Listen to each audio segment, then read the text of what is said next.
Lo que hice ese día no fue por valentía, fue por supervivencia, y lo volvería a hacer. Eso fue lo último que pensé mientras corríamos entre los gritos, las cámaras y las flores cayendo al suelo como testigos humillados. Aún llevaba el vestido blanco. El velo volaba detrás de mí como una bandera de guerra. Y sí, salí de mi propia boda, pero no sola. Salí con él, con el hombre que nadie esperaba, con el que nunca debí soltar. No fue una decisión romántica. Fue una bomba emocional con años de carga. Porque mi boda no era un altar de amor, era una trampa pública disfrazada de celebración, y el hombre que me esperaba en el altar, Álvaro Montero, no quería una esposa. Quería una fachada, un símbolo, un trofeo de control. Y yo, como buena idiota funcional, estuve a punto de dárselo todo. Pero hubo una frase, un susurro en el altar que lo cambió todo. Esto no es amor, es una operación. Y ahí empezó el desmoronamiento.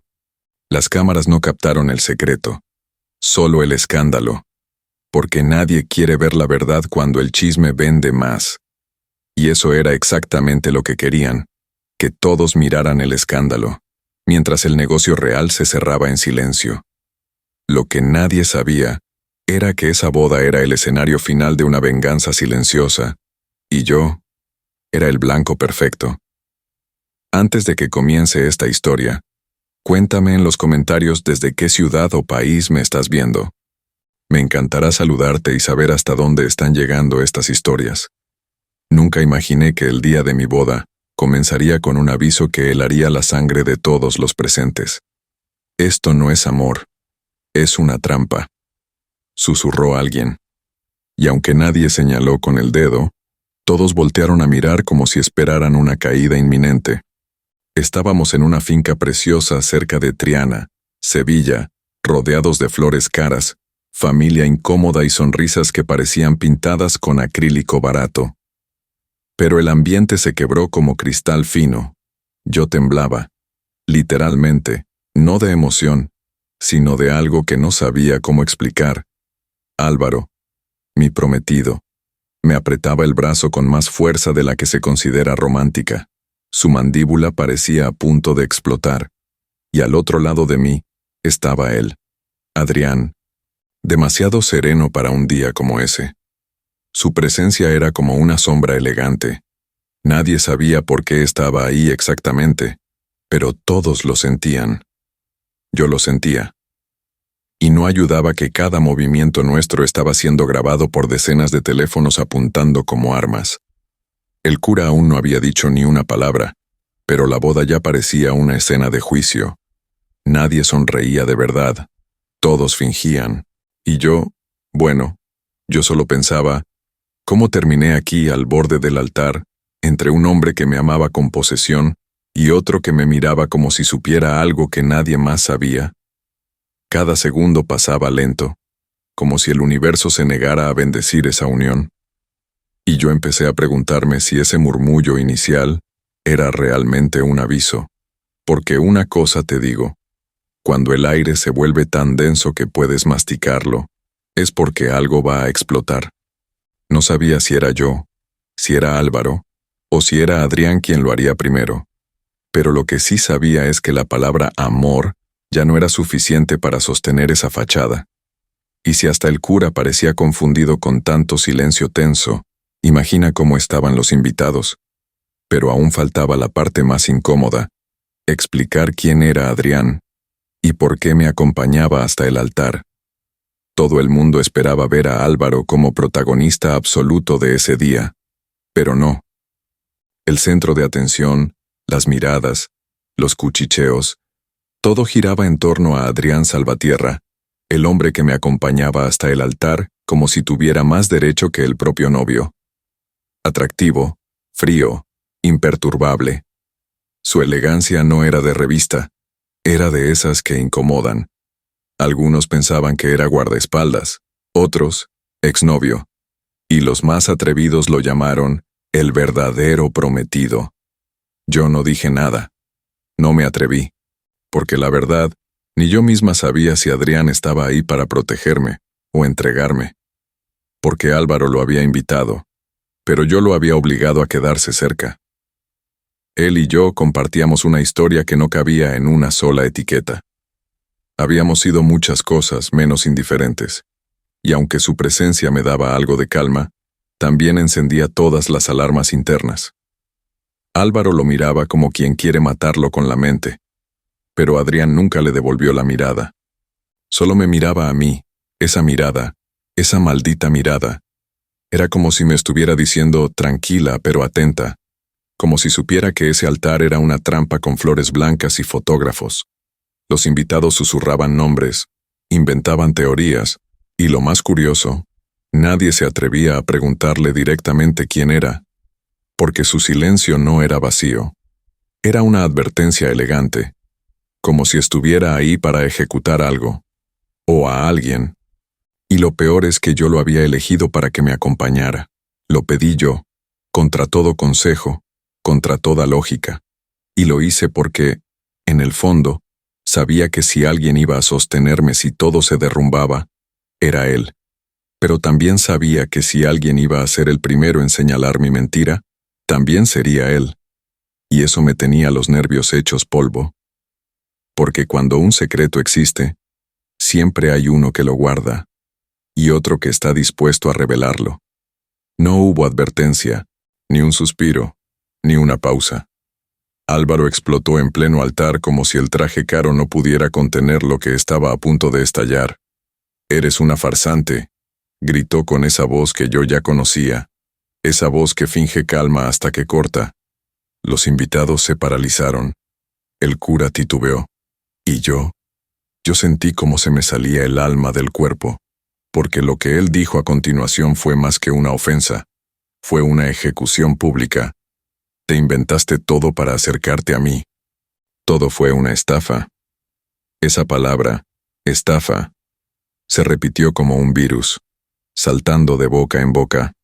¿Oíste lo que dijo? Estafa, clara estafadora.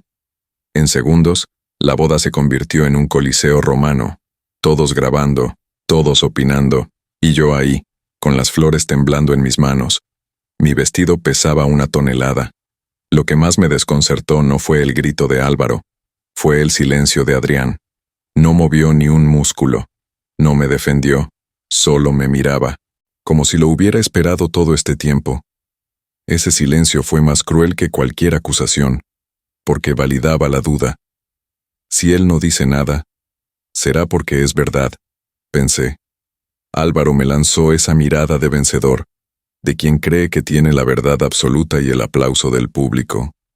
Y en ese instante, supe que esto no era una escena de amor interrumpido, era una jugada, un espectáculo premeditado para aplastarme, humillarme, destruir no solo mi imagen, sino mi voz. Y él sabía exactamente cómo hacerlo.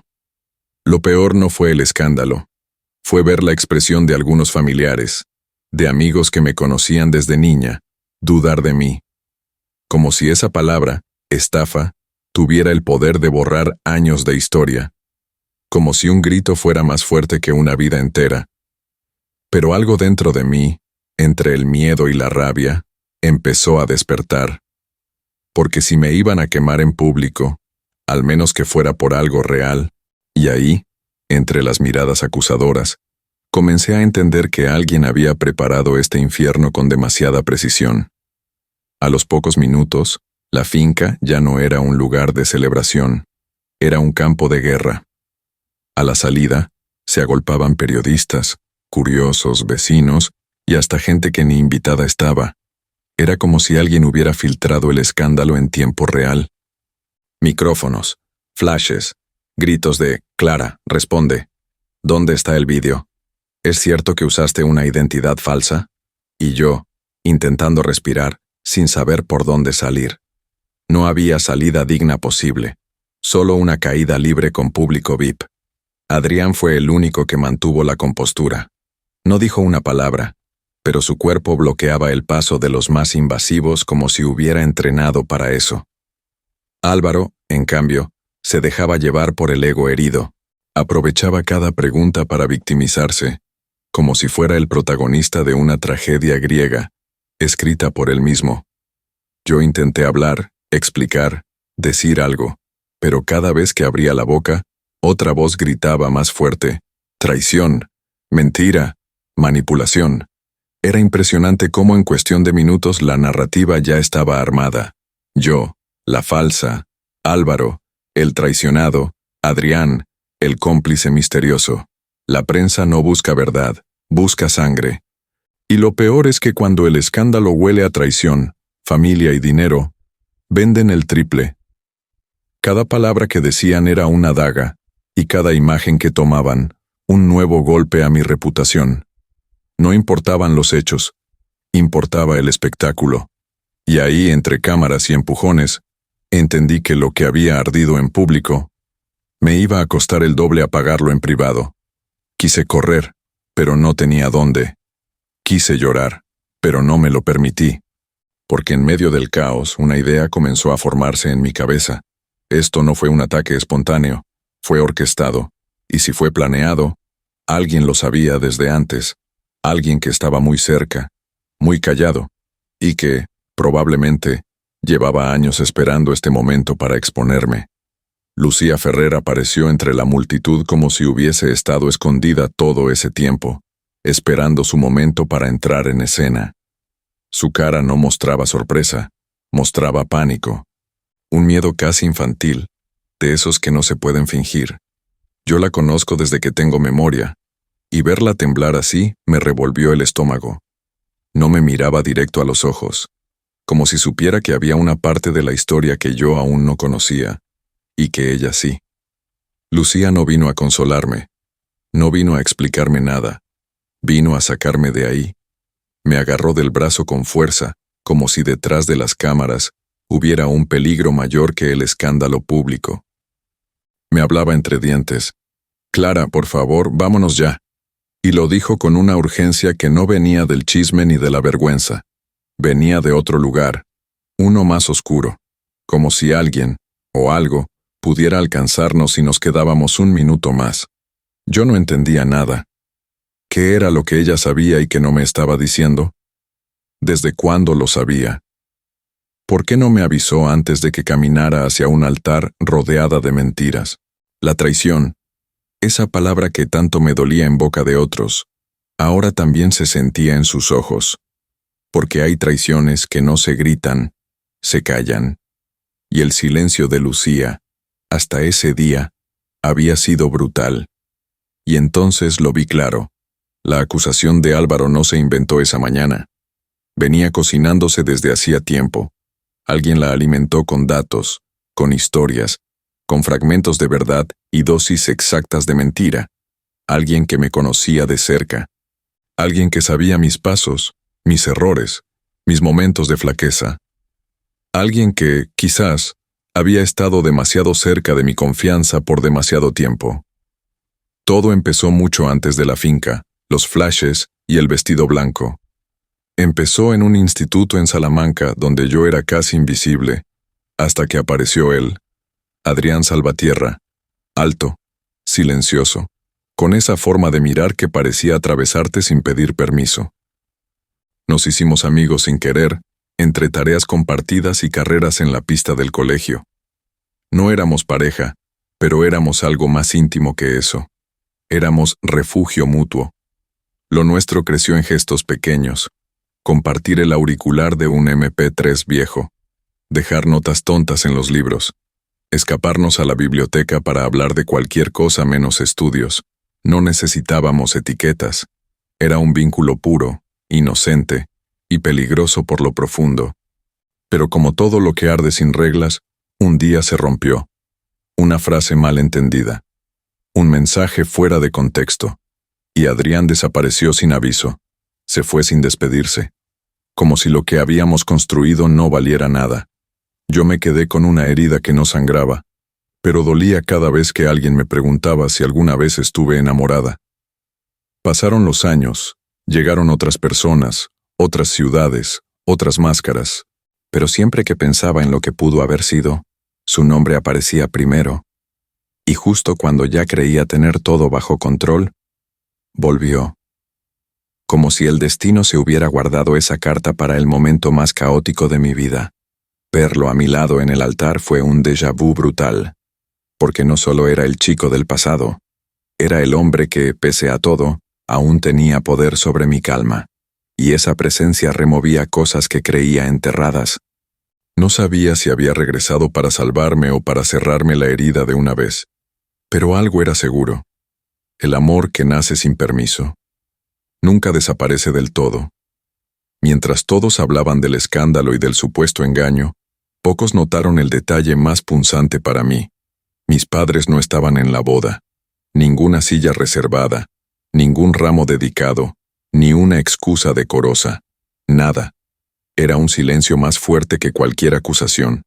Algunos invitados lo tomaron como desprecio, otros como señal de algo oscuro. Pero la ausencia no era olvido, era vergüenza, una que arrastraba desde mucho antes de conocer a Álvaro. Mi familia siempre fue complicada. Un padre ausente con talento para las deudas y una madre que prefería huir que explicar. Yo aprendí temprano a construir mi propio apellido. Por eso dolía tanto que justo ese día nadie estuviera ahí para sostenerme. Pero lo que no esperaba era lo que ocurrió después. Un hombre mayor, con rostro endurecido por el tiempo, apareció entre los presentes reclamando ser mi padre. No venía con ternura, venía con reproche. «Esto no te hace mejor que nosotros», dijo, sin bajar la voz, como si mi supuesta boda elegante fuera una ofensa personal. Su aparición encendió las sospechas como gasolina. Las cámaras giraron hacia él, y yo quedé atrapada entre dos fuegos: el pasado que quería olvidar y el presente que se me caía encima. La gente ya no me veía como la víctima del altar. Me veían como una farsa entera, como si todo en mí fuera impostura. Mi apellido, mi pareja, mi historia. Y en ese momento, algo cambió en mí. Dejé de ser la novia traicionada y pasé a ser la hija bajo juicio. Era una sensación nauseabunda, de esas que no se curan con abrazos. Porque el peligro ya no era solo Álvaro, ni la prensa, ni siquiera Adrián. El verdadero peligro era lo que yo había intentado ocultar toda la vida. Y ahora, con cámaras y ojos hambrientos, todo estaba saliendo a la luz, sin control. Pensé que ya no podía caer más bajo, hasta que apareció el video. Lo compartieron primero por WhatsApp, luego por Telegram, y en cuestión de horas ya estaba en Twitter, Instagram y hasta en los grupos de mamás del colegio. Un clip de pocos segundos, grabado a escondidas, donde se me veía tomada de la mano con Adrián. Sin contexto, sin fecha, sin explicación, solo nuestras manos, una mirada cómplice, y el título venenoso: La novia y su verdadero amor. Intenté explicarlo, lo juro. Dije que era un momento viejo, que estaba editado, que alguien lo había manipulado para que pareciera más íntimo de lo que realmente fue. Pero cuando un escándalo huele a traición, nadie quiere entender razones. Álvaro ni siquiera me escuchó. Estaba demasiado ocupado alimentando su rol de víctima. Para él, el video era la prueba definitiva, el trofeo que necesitaba para justificar su humillación pública y su sed de venganza. Lo más frustrante fue que Adrián tampoco reaccionó como esperaba. No se enojó, no gritó, no lo negó con vehemencia, solo dijo: «Déjenme aclararlo. Necesito tiempo». ¿Tiempo? ¿Tiempo para qué? ¿Para qué esa maldita calma? Esa actitud suya de «yo ya sabía» no me tranquilizaba, me volvía loca. Porque si alguien había manipulado ese material, ¿por qué no lo denunciaba de inmediato? ¿A quién estaba protegiendo? ¿O acaso había algo que yo también desconocía? Y ahí fue cuando me di cuenta. Esto no era solo un triángulo amoroso, ni un drama de celos. Esto era una operación, un movimiento quirúrgico para destruirme, para quebrarme públicamente. Y alguien con acceso, con información, con rencor antiguo, había movido las piezas con precisión quirúrgica. El amor ya no era la historia. La manipulación, el poder y la reputación eran el verdadero tablero. Después del huracán mediático, los insultos y las miradas cortantes, me encerré en una habitación de hotel sin querer ver a nadie. Pero Adrián apareció. Como siempre, sin pedir permiso. Traía café frío y una frase que me marcó: «Dame 7 días, solo 7 días para limpiar toda esta basura».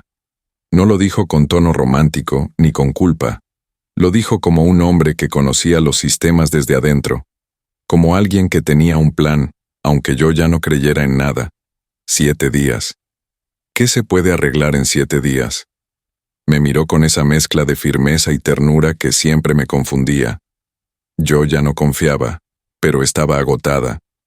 Quería creer una vez más, aunque fuera la última. Acepté su propuesta, pero no como una novia que espera milagros, sino como una mujer cansada de pelear sola. No era amor lo que me movía en ese momento.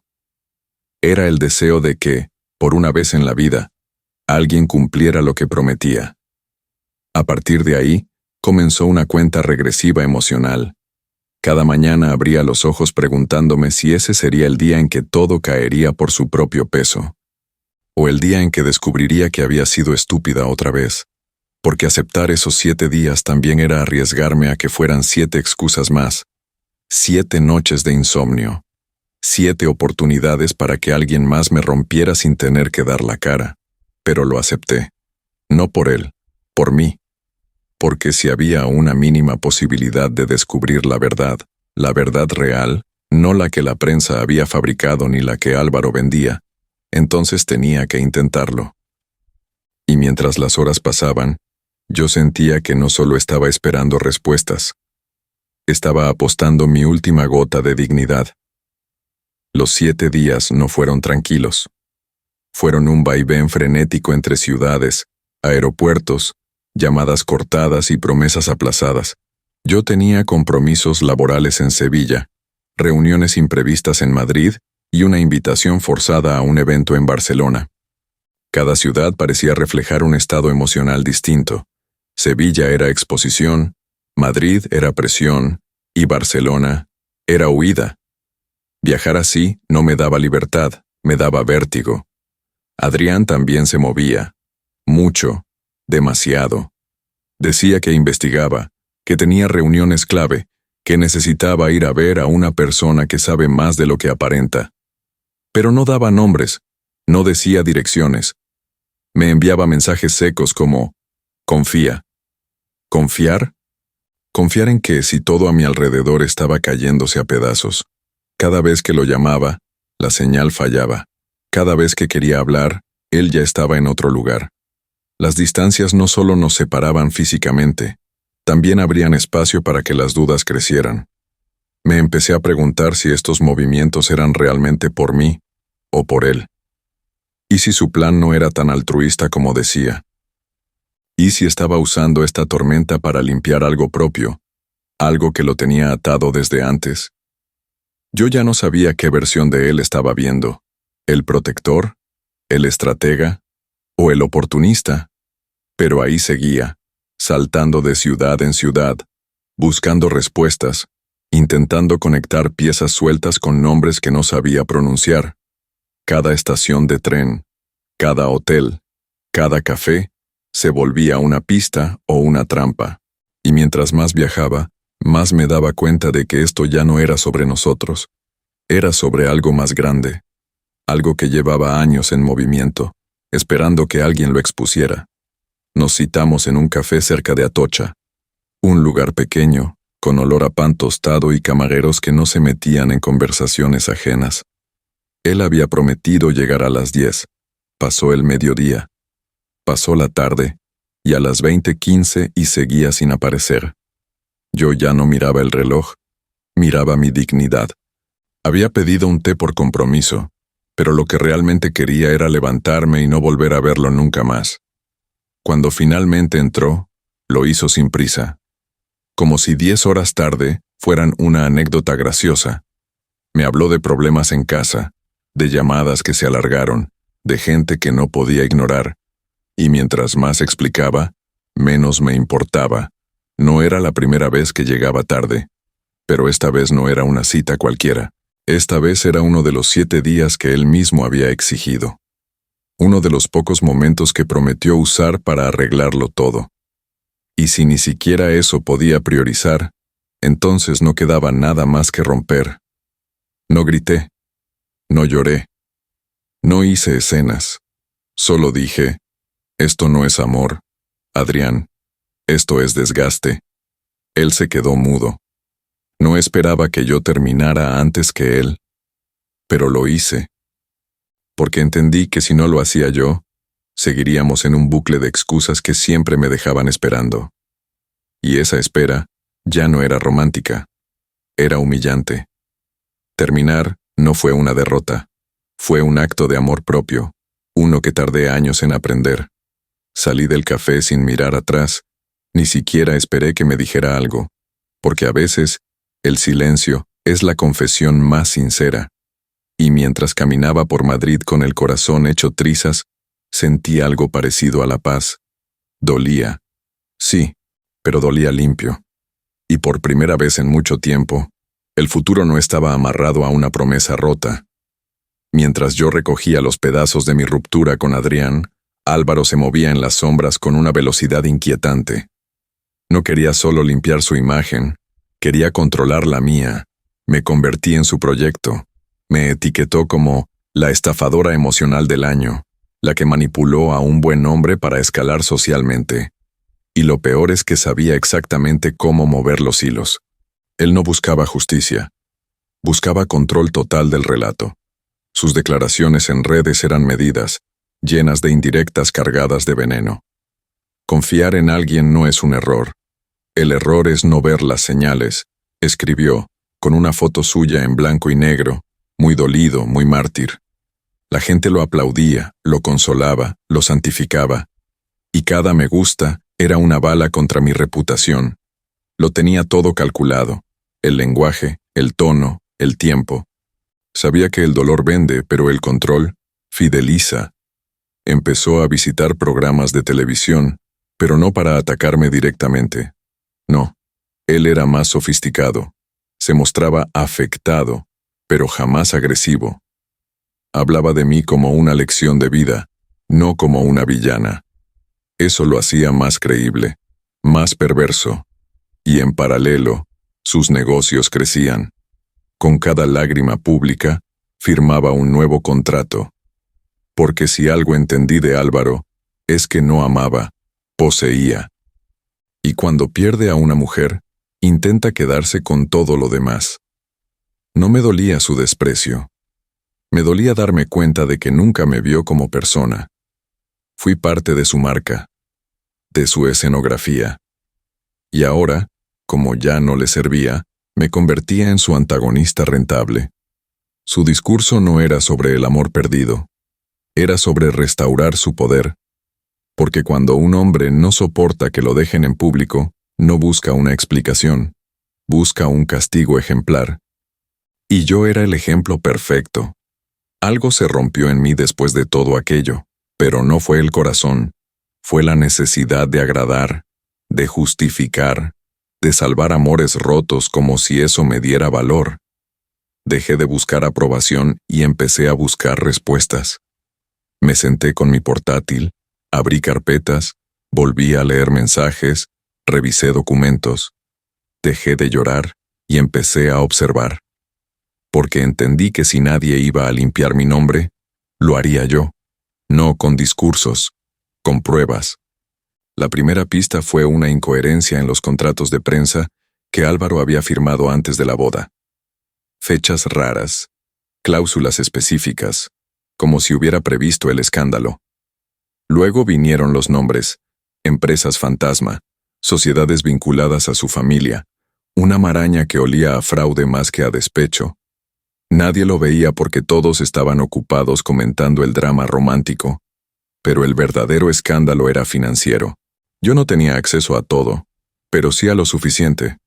Empecé a conectar puntos, notas viejas, publicaciones borradas, correos con remitentes sospechosos. No soy hacker, pero soy terca. Y cuando una mujer harta se pone a investigar, tiembla hasta el algoritmo. Dejé de correr detrás de un hombre y empecé a correr detrás de la verdad, porque ya no se trataba de limpiar mi imagen, se trataba de sobrevivir con dignidad. Cada nuevo hallazgo me quitaba 1 gramo de culpa y me añadía 1 kilo de rabia. ¿Cuánto tiempo había sido parte de un juego donde yo era la ficha más fácil de sacrificar? ¿Cuántas personas estaban involucradas sin que yo lo supiera? No tenía aún todas las respuestas, pero tenía algo más poderoso: la claridad. Y con eso, estaba dispuesta a llegar hasta el final, aunque me costara lo poco que me quedaba en pie. Todo dio un giro cuando apareció ese nombre: Casa Serena. Una residencia de mayores en la Sierra de Guadarrama, un lugar que, en principio, no tenía nada que ver conmigo, pero cuando vi quién estaba detrás del nuevo proyecto de transformación social, se me heló la sangre.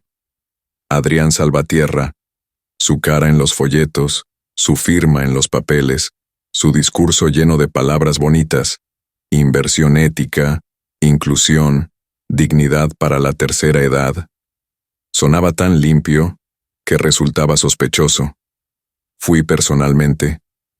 Me hice pasar por periodista interesada en iniciativas solidarias, y lo que vi me dejó con más preguntas que respuestas. Ancianos desorientados, cuidadores tensos, obras que avanzaban demasiado rápido. Nadie me miraba a los ojos, nadie respondía con claridad.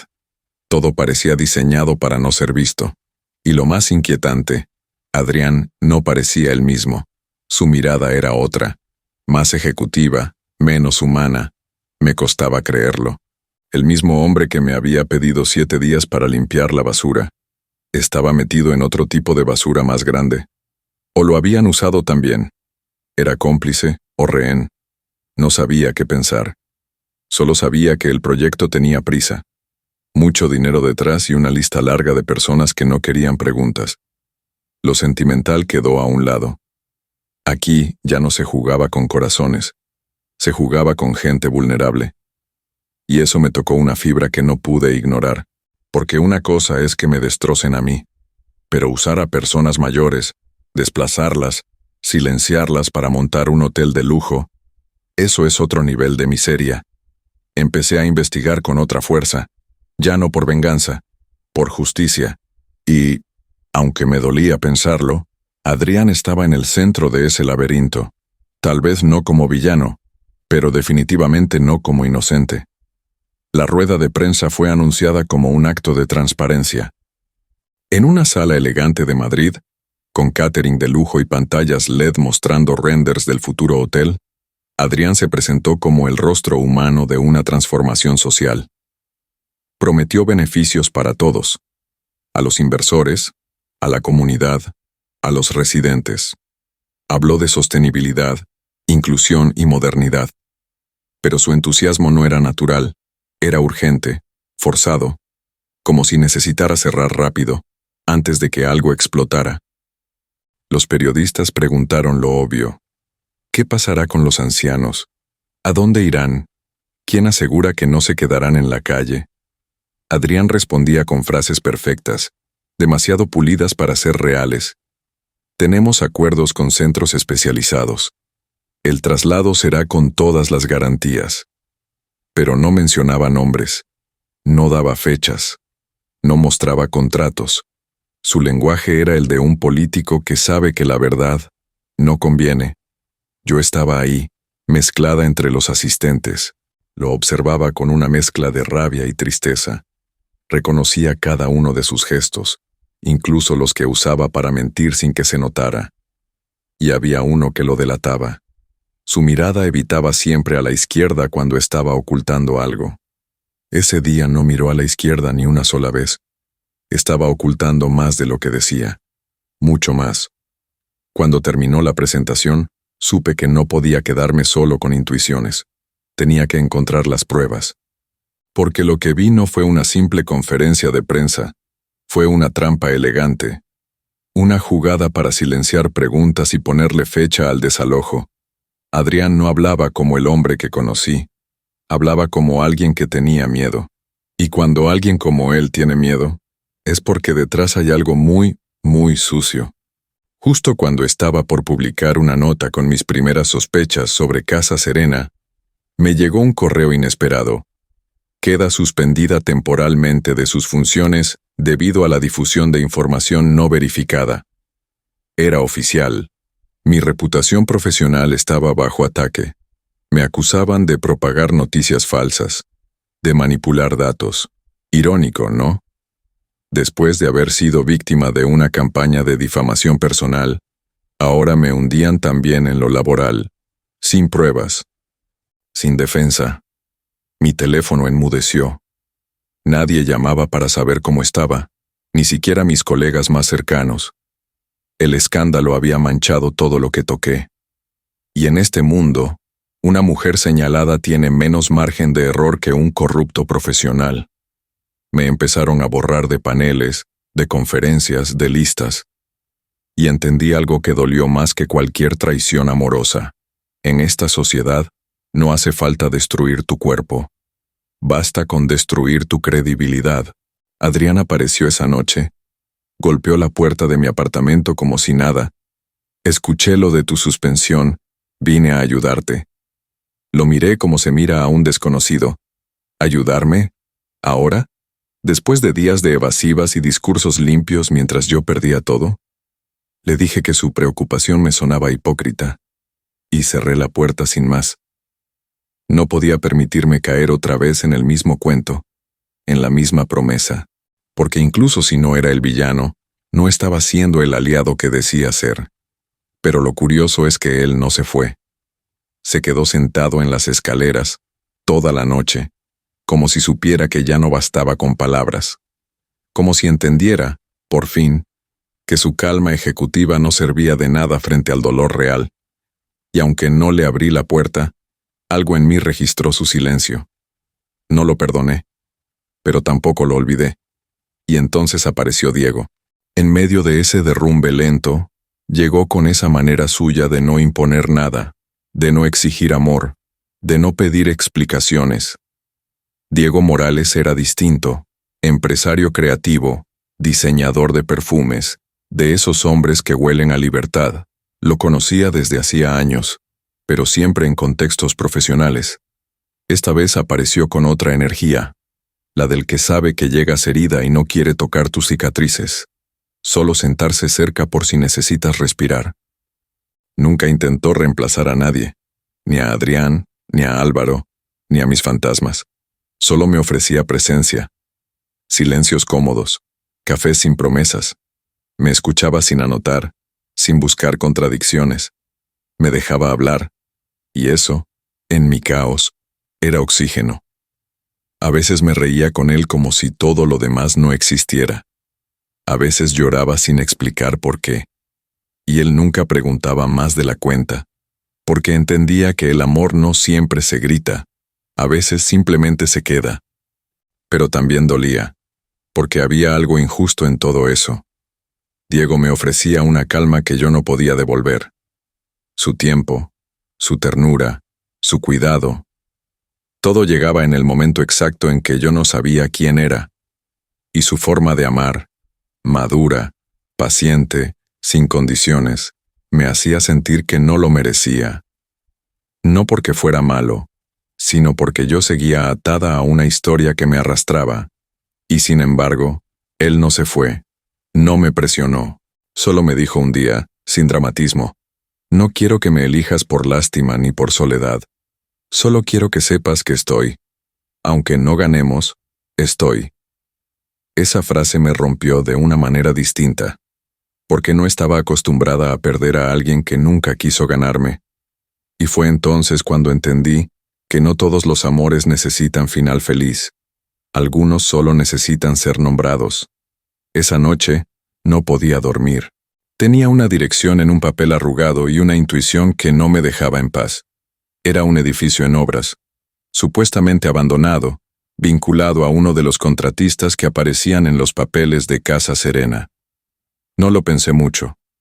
Llamé a un contacto, un viejo colega que debía varios favores, y nos colamos por una entrada lateral con linternas y mochilas. Lo que encontramos no era ruina, era vigilancia.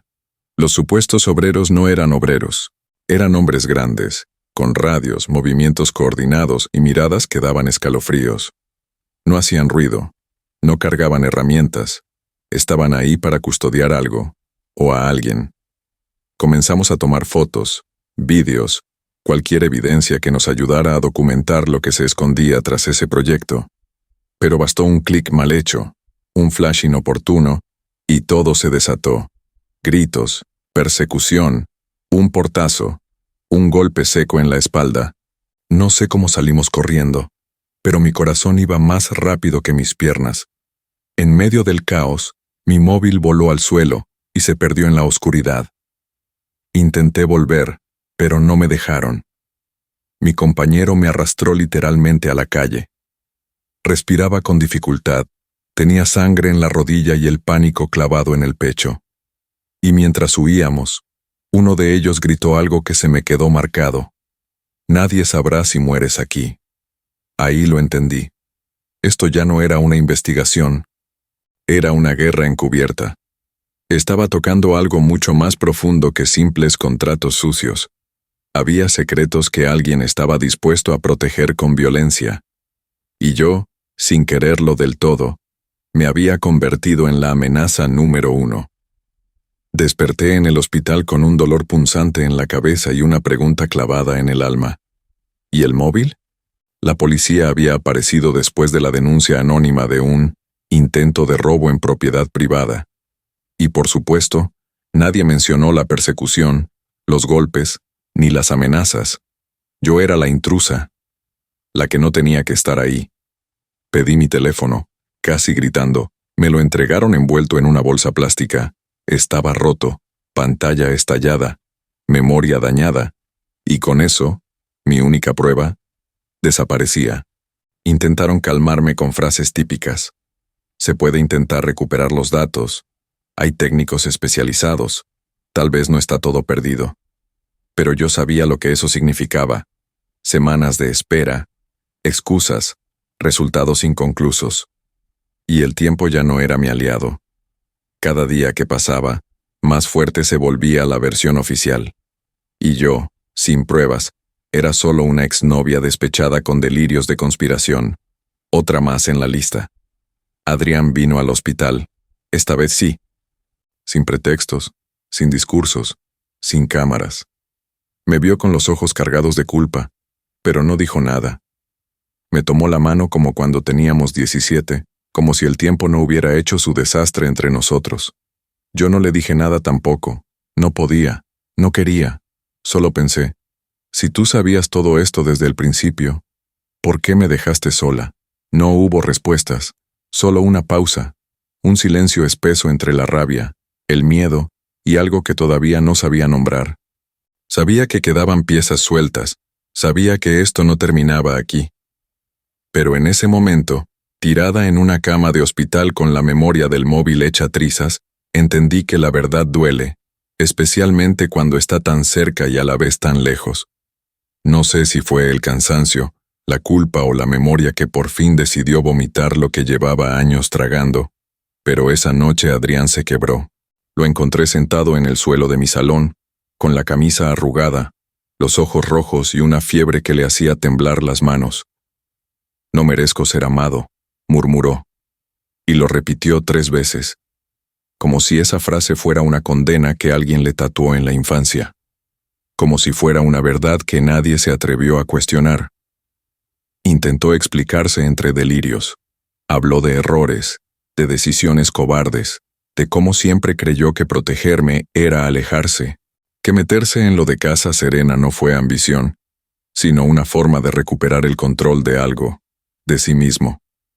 Yo lo escuchaba sin interrumpir, no porque lo entendiera del todo, sino porque sabía que ese momento no era para pelear. Era para mirar el dolor de frente, incluso el que no era mío. No lo abracé, no lo consolé, no le dije que estaba equivocado, porque parte de crecer es dejar de salvar a los que se hunden solos. Lo obligué a mirarse en el espejo, literal, y le dije, si no te crees digno de amor, nadie lo hará por ti, ni yo, ni el mundo. Y por primera vez, no me discutió, no se defendió, solo lloró, como si todo el control que siempre tuvo se desmoronara en silencio. Esa noche no resolvimos nada, no nos reconciliamos, no hicimos las paces, pero fue un punto de inflexión, porque entendí que el verdadero enemigo de Adrián no era Álvaro, ni yo, ni la prensa. Era su propio reflejo. Y hasta que no peleara esa batalla interna, cualquier intento de reparación afuera sería solo maquillaje emocional. Lo dejé dormir en el sofá. Y por primera vez, él no se resistió a quedarse. No fue idea mía, fue de él. Adrián me dijo una mañana, con voz baja, «Necesito ir a Toledo, a cerrar algo». No pregunté, solo lo acompañé. El viaje fue en silencio, con el paisaje pasando como si supiera que estábamos huyendo de algo más pesado que el pasado. Al llegar, caminó solo hasta una tumba sin flores. Se quedó ahí parado, en silencio, durante largos minutos. Yo no sabía quién yacía ahí, pero su postura lo decía todo. Esa era la herida original. Me contó, sin mucha emoción, que ese hombre fue quien lo crió, pero nunca lo amó, que de él aprendió a resistir, a no confiar, a callar, que toda su frialdad, su estrategia, su desconfianza, venían de ahí, y que vivir bien, ahora, también era una forma de no repetir esa historia. Lo vi hablarle al mármol como quien habla con un eco, no para recibir respuestas, sino para liberarse de la carga. Y por primera vez, lo vi más liviano. Roto, pero liviano. Cuando salimos del cementerio, me dijo algo que me quedó marcado. Voy a recuperar todo lo que protegí, uno por uno, no por venganza, por justicia, y no sonó como una amenaza, sonó como una promesa.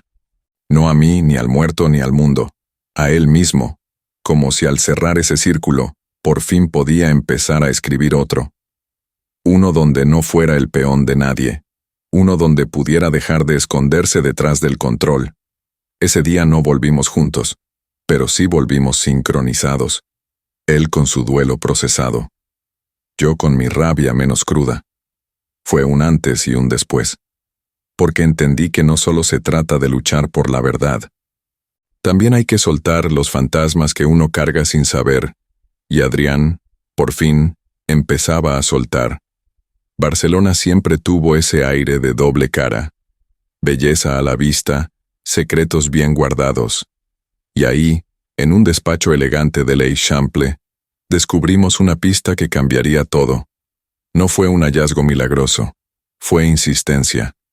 Revisar papeles, hablar con empleados que ya no trabajaban ahí, seguir rastros financieros como si fueran migas de pan. Hasta que alguien, con miedo y culpa, mencionó una caja fuerte olvidada en la oficina del antiguo socio de Álvaro. Lo que encontramos dentro no fue un tesoro, fue dinamita legal, documentos originales, contratos previos, cláusulas manipuladas, cifras que no cuadraban. Pruebas de que muchas de las propiedades donadas para proyectos sociales habían sido transferidas bajo presión, engaño o directamente fraude. Clara evidencia de que Casa Serena no era un proyecto limpio, sino parte de una cadena de lavado y especulación. No teníamos todo, pero sí lo suficiente para demostrar que la historia oficial era mentira. No hicimos escándalo, no llamamos a la prensa, solo escaneamos, archivamos y trazamos una ruta. ¿Dónde buscar? ¿A quién presionar? ¿Cuándo soltar la información? Adrián volvió a ser Adrián, el que piensa 3 movimientos adelante. Y yo, aunque aún con reservas, me alineé. Porque por primera vez sentí que no estábamos huyendo del escándalo. Estábamos preparando el golpe. Tener esos papeles fue como tener el mapa de una mina. No explotarla inmediatamente era parte de la estrategia, porque sabíamos que el enemigo aún se creía invencible. Y cuando un villano no ve venir el golpe, el impacto es doble. El poder real no está en gritar la verdad, está en saber cuándo y cómo dejarla caer. Álvaro empezó a actuar raro. Ya no era el tipo elegante y contenido de siempre. Comenzó a comprar propiedades sin lógica, a firmar papeles con prisa, a mover dinero como si el suelo le quemara los pies. Fue ahí cuando entendimos que estaba entrando en pánico. Y si un villano entra en pánico, es porque sabe que algo está por explotar. Supimos entonces que nuestra investigación no era una amenaza abstracta, era real, y le dolía. Una de sus jugadas más agresivas fue intentar dejar sin fondos a Adrián. Presionó a los bancos, manipuló contactos, provocó la ejecución de hipotecas. Su objetivo era claro, que Adrián perdiera el hotel, su proyecto más visible, y con eso, su credibilidad. Quería aplastarlo simbólicamente. No solo arruinarlo económicamente, quería que desapareciera como figura pública, como amenaza, porque Álvaro no se conforma con ganar, necesita ver al otro destruido. Pero cada movimiento suyo nos daba más pistas, contratos apresurados, compras sin sentido, préstamos a nombre de testaferros. Se estaba descuidando. La arrogancia lo cegaba, y en su afán por acelerar, dejaba huellas. Y eso era justo lo que necesitábamos. Porque cuando un poderoso actúa desde el miedo, comete errores que un buen observador puede convertir en bombas legales. Fue entonces cuando decidimos no detenerlo. Lo dejamos actuar, que siguiera firmando, corriendo, gritando órdenes. Lo dejamos cavar su propio pozo, porque sabíamos que cuanto más intentara ocultar el desastre, más lo expondría. Y había algo delicioso en ver a alguien tan obsesionado con el control. Perderlo todo frente a sus propios ojos. A esas alturas, ya no era fácil trazar la línea entre lo correcto y lo necesario. Casa Serena seguía en el centro del escándalo, pero no todo era tan simple como buenos contra malos. Adrián defendía que el proyecto podía salvarse, que con una gestión ética, sí se podía transformar en algo útil, rentable y justo. Yo, en cambio, ya no quería salvar nada. Quería que todo se cayera, porque cuando algo nace podrido, ¿vale la pena reconstruirlo? Discutimos. No con gritos, sino con argumentos. Él hablaba de impacto social, de oportunidades de empleo, de modernización. Yo hablaba de ancianos desplazados, de papeles manipulados, de dignidad humana. Ninguno estaba 100% equivocado, pero tampoco 100% limpio. Y esa ambigüedad era el verdadero conflicto. No era blanco o negro. Era un gris incómodo, donde todos los involucrados cargábamos algo de culpa y algo de razón. El espectador externo diría, ella es la víctima, él el ambiguo y Álvaro el villano. Pero en la vida real, los bordes se mezclan. Adrián también tomó decisiones dudosas. Yo también oculté verdades por miedo. Y eso nos hacía humanos. Pero también nos obligaba a elegir. No podíamos quedarnos eternamente analizando.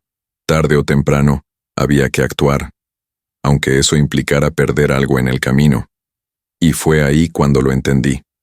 Cuando el sistema gana, siempre alguien vulnerable paga. En este caso, eran los ancianos. Ellos, que no tenían voz, ni cámara, ni abogado.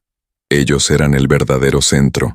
Y cada minuto que dudábamos, alguien más perdía su cama, su rutina, su hogar. Ya no se trataba de limpiar nombres, se trataba de decidir de qué lado queríamos estar y aceptar las consecuencias. El día que decidí soltar a Adrián no fue por rabia, ni por decepción, fue por claridad. Ya no quería finales románticos que me dejaran vacía. No quería vivir pendiente de quién me amaba o dejaba de amarme. Quería una vida mía, incluso si dolía, incluso si era sola, porque entendí algo brutal. Perseguir el amor como salvación personal me había hecho ignorar demasiadas banderas rojas, demasiadas humillaciones que vestí de esperanza. No lo hice con drama, no hubo gritos ni reproches, solo una conversación tranquila, mirando un atardecer que parecía compadecerse de nosotros. Le dije que lo quería, sí, pero también me quería a mí, y que esta vez, por fin, iba a elegirme. Él asintió, con los ojos húmedos, pero sin resistencia, porque en el fondo, también sabía que se había terminado, que habíamos sido parte de algo importante, pero no sostenible. A partir de ahí, todo cambió.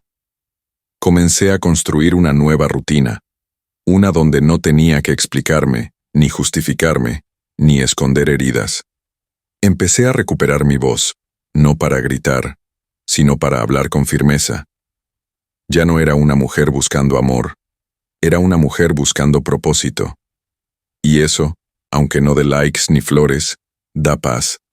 Y cuando uno encuentra paz, lo demás se acomoda solo. Perder el amor no fue una tragedia. Fue un punto de partida, porque entendí que no todo vínculo roto es un fracaso. Algunos son puertas que se cierran para que otras se abran. Y aunque me quedaran cicatrices, al menos ahora sabía que eran mías. Elegidas. Vividas. Y eso es más valioso que cualquier altar. Diego me citó en Valencia, en una cafetería frente al mar, de esas que huelen a sal y a conversaciones importantes. Me miró con esa calma suya que ya conocía y no dio vueltas. «Te amo», dijo. Así, directo, sin adornos ni dramatismo.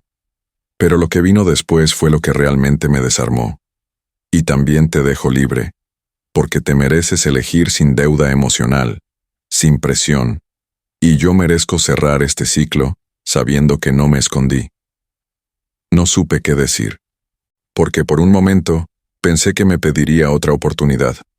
Pero no. Me estaba regalando algo mucho más difícil de conseguir. Un amor que no se aferra, que no obliga, uno que respeta, incluso si duele. Me habló de su propio proceso, de cómo aprender a soltar también es amar, y me agradeció por haber sido parte de su historia, aunque el final no fuera el que él soñó. Antes de irse, dejó algo sobre la mesa, una libreta con anotaciones, fechas y un dato clave sobre la noche del edificio en obras. Algo que él descubrió sin que yo se lo pidiera, porque incluso al soltarme, seguía cuidándome. Su partida fue silenciosa, sin lágrimas, pero pesó, porque no todos los amores se van gritando. Algunos se van dejando huellas que no necesitas borrar. Salí de esa cafetería con el corazón más tranquilo, no ileso, pero sí más entero, porque entendí que hay personas que llegan para mostrarte otra forma de amar, y aunque no se queden, te enseñan algo que vale para siempre, que el amor verdadero no te retiene, te libera. Todo giraba en torno a ese teléfono, el que se rompió en la huida, el que contenía las fotos que nadie quería que salieran a la luz.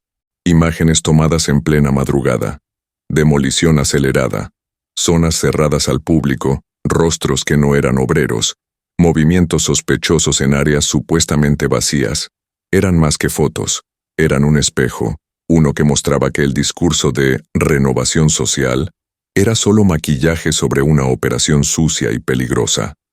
Logramos recuperar parte de la información, no todo. Algunos archivos estaban dañados, pero lo suficiente como para armar un hilo narrativo. Un conjunto de evidencias que, vistas en conjunto, no dejaban lugar a dudas. Casa Serena no era un accidente, era parte de un sistema. Un engranaje más dentro de una maquinaria que combinaba ambición, desinformación y abuso. Y yo tenía en mis manos algo que podía incendiar todo. El sentimiento era contradictorio. Por un lado, la euforia de haber encontrado una parte clave de la verdad. Por otro, la frustración de que siempre parecía faltar algo. Como si la historia completa estuviera ahí, pero constantemente fuera de mi alcance. Ese juego del casi, de tener el arma pero sin balas, de saber que estás cerca, pero aún no es suficiente. Y eso, curiosamente, fue lo que me dio más impulso. Porque esas fotos, aunque incompletas, eran reales. No una teoría, no un rumor, no una intuición, prueba tangible. Y el poder de la verdad, incluso en fragmentos, puede ser devastador. No tenía todo, pero tenía lo necesario para encender la mecha. Y decidí que no iba a guardarlas más, porque lo que yo sabía no podía seguir siendo un secreto. Volver a Sevilla fue como regresar a la escena del crimen. La finca, los rumores, las miradas que aún quemaban. No era una ciudad cualquiera, era el lugar donde todo se rompió, y por eso mismo, tenía que ser también el lugar donde se cerrara el ciclo. No fui por venganza, fui por justicia, y porque ya no me escondía de lo que había pasado. Ahora lo cargaba con la cabeza en alto, que hablen, que miren. Yo ya no debía nada. Organizamos una conferencia improvisada en un centro cultural, lejos de las luces de lujo, cerca de la gente común. Mostramos documentos, fotos, fechas, pruebas, sin adornos, sin marketing, solo verdad. Fue incómodo, fue intenso, pero fue necesario. Las reacciones no se hicieron esperar. Medios, redes, vecinos. Todo volvió a arder. Solo que esta vez, yo tenía el control del fuego. Álvaro intentó responder. Publicó comunicados, contrató abogados, armó un discurso, pero ya era tarde, porque cuando la verdad encuentra micrófono, la mentira pierde voz. Lo vi caer lentamente, no con estruendo, sino con esa vergüenza pública que pesa más que una sentencia judicial. Sus socios comenzaron a soltarlo. La prensa dejó de protegerlo. Y él, acostumbrado a dominar el relato, tuvo que tragarse su propio silencio. Fue ahí donde sentí algo parecido a redención. No felicidad, no triunfo, redención. Porque no se trataba de destruirlo a él. Se trataba de recuperar mi nombre, mi dignidad, mi versión de la historia, y hacerlo justo donde todo comenzó, frente a los mismos que me juzgaron sin saber. Fue la catarsis más íntima y poderosa que jamás imaginé. Siempre creí que todo comenzó por celos, por orgullo herido, por una boda que se torció, pero estaba equivocada. Álvaro nunca quiso desenmascararme por amor. Quiso hacerlo porque yo era el último obstáculo entre él y una operación millonaria. La boda era la cortina de humo, el escándalo, el mecanismo perfecto para distraer a todos mientras él cerraba contratos, limpiaba papeles y movía fichas. Yo no era su ex. Era su chivo expiatorio. Adrián lo supo antes que yo. Por eso su calma, por eso su silencio irritante. Él intuía que detrás del despecho había algo más grande. Por eso se quedó cerca, no por romance, sino por estrategia. Porque conocía a Álvaro desde otro ángulo.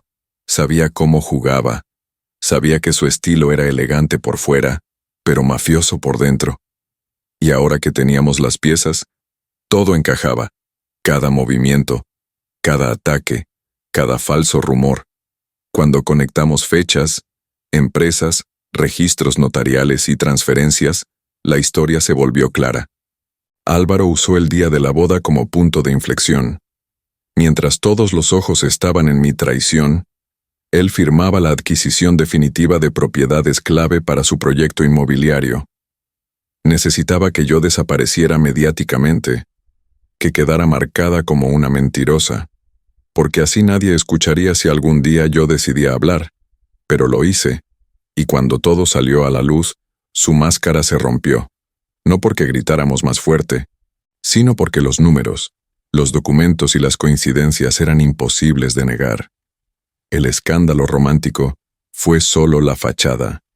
La verdad era una operación fría, calculada, y ahora expuesta. Y entender eso fue como abrir una ventana tras años de encierro. No era una historia de amor rota. Era una guerra encubierta. Y por fin se había revelado. Granada me recibió sin preguntas, sin flashes, sin titulares. Solo con su aire fresco, sus calles silenciosas y ese cielo que parece más cercano. Me instalé en un pequeño apartamento con terraza y plantas que aún no sé cuidar del todo. No vine a comenzar de nuevo como si todo lo anterior no hubiera existido. Vine a vivir con lo vivido, a dejar de pelear por aprobación, a existir sin permiso, porque después de todo, lo que más libertad da es no deberle tu paz a nadie. Adrián no volvió como héroe, ni como amante. Volvió como alguien que aprendió a acompañar sin destruir. Nos tomamos un café una mañana, en una plaza sin nombre, y no hicimos planes, solo hablamos, de libros, de errores, de silencios. No hubo declaración de amor, no hubo beso final, solo respeto. Y a veces, eso vale más que un «te amo» gritado a destiempo, porque algunas heridas no se cierran con romance, se cierran con honestidad. Sigo trabajando, pero a otro ritmo. Ya no corro, Ya no explico cada decisión. A veces camino por la Alhambra sin pensar en nada. O escribo textos que nadie ve. Y eso, que antes me habría parecido fracaso, ahora me parece conquista. Porque el éxito ya no se mide por cuánto te aplauden. Se mide por cuán poco necesitas justificarte. Y yo, por fin, me estoy permitiendo ser suficiente sin espectáculo.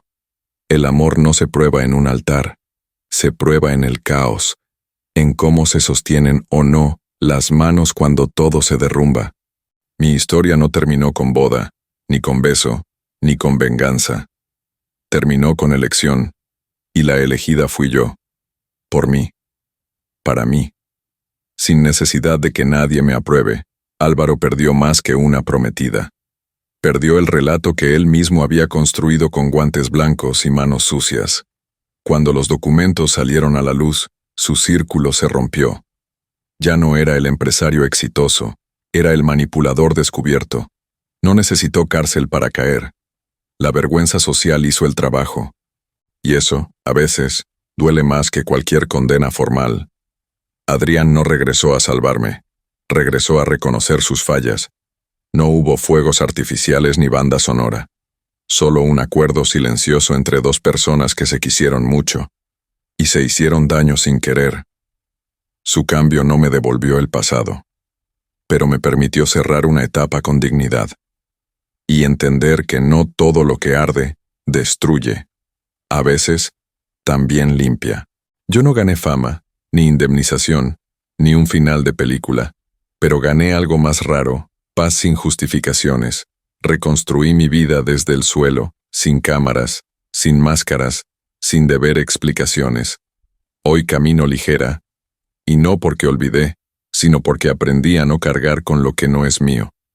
A veces, perderlo todo es el inicio de lo que realmente importa. ¿Y tú? ¿Qué estás esperando para dejar de vivir la historia que otros escribieron para ti? ¿Cuántas veces más vas a esperar que alguien te elija antes de elegirte tú? Mi nombre es Clara Rivas, y esta fue mi historia. Cuéntame en comentarios qué parte te impactó más. Si quieres más historias así, acompáñame en el canal.